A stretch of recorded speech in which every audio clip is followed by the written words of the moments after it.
In this episode of my vlog, I'm going to show you some of the oldest art that I have in my possession that I created myself. These are images from when I was in college, the first images in this video, and they'll be followed with some images of some later work. Now, the topic of this is how having an ego can impede your art, can impede how you work on or how you enjoy the making of art. And the reason that I'm talking about this is because I occasionally get bouts of being too sensitive about what people think about the work that I do. And I found these old images, some of which I posted online. And there was one reaction to a piece or the group of pieces that I posted that I really let my ego get bruised by. In hindsight, it was no big deal. However, at the moment, it really did knock the whole idea of making art sideways. And it's an easy trap to fall into for anyone who is creative, because it's human nature to want people to like the things that you create. It's something that comes with the territory. You put things into your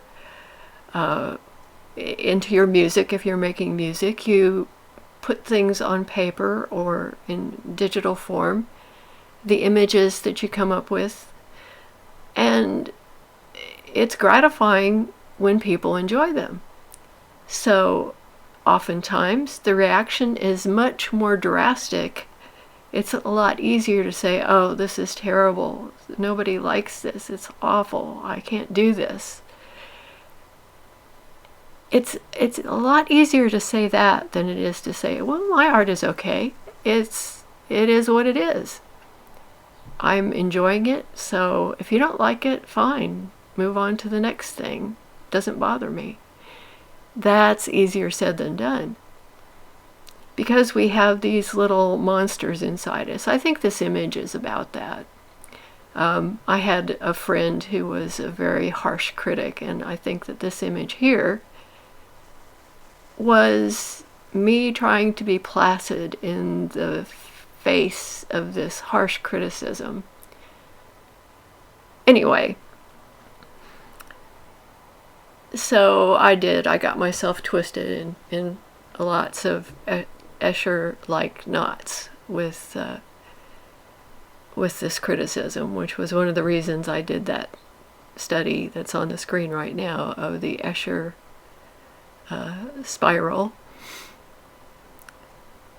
So the point of this is a caution. I'm a person who's been around for a long time. I studied art in college. I've done quite a lot of work, and I'm pretty new in the digital world.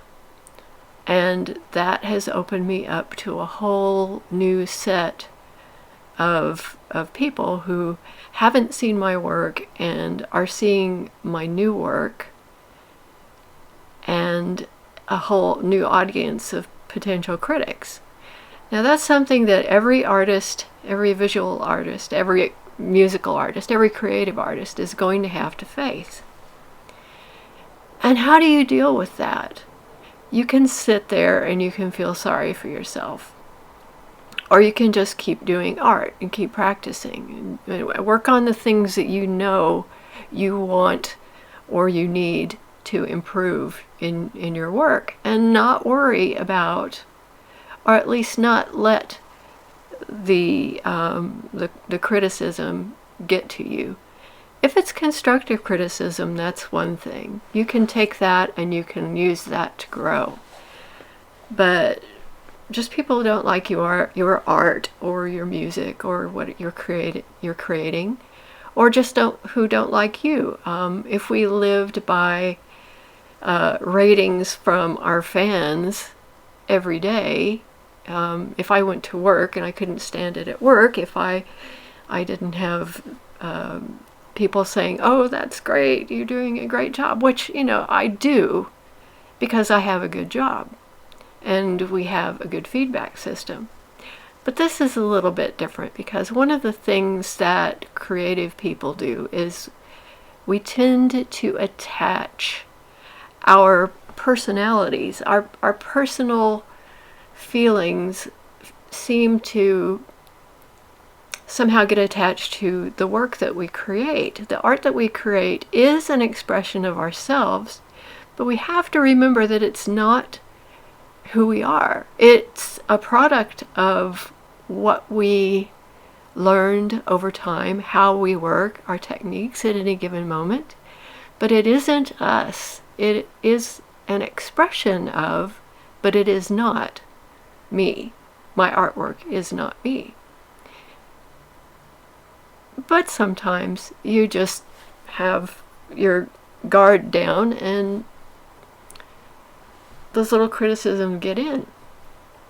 So that's why I went ahead and posted this as sort of a portfolio of what I've achieved over the years.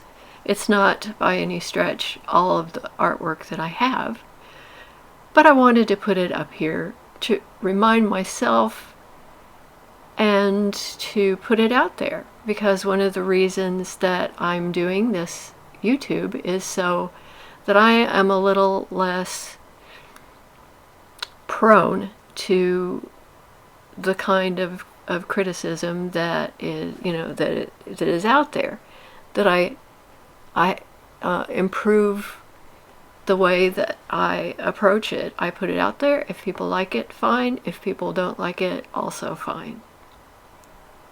And every day I learn something new. Every day my artwork looks different from one day to the next. So every day is a different day, a new day. Some days the hands don't do what they are supposed to do.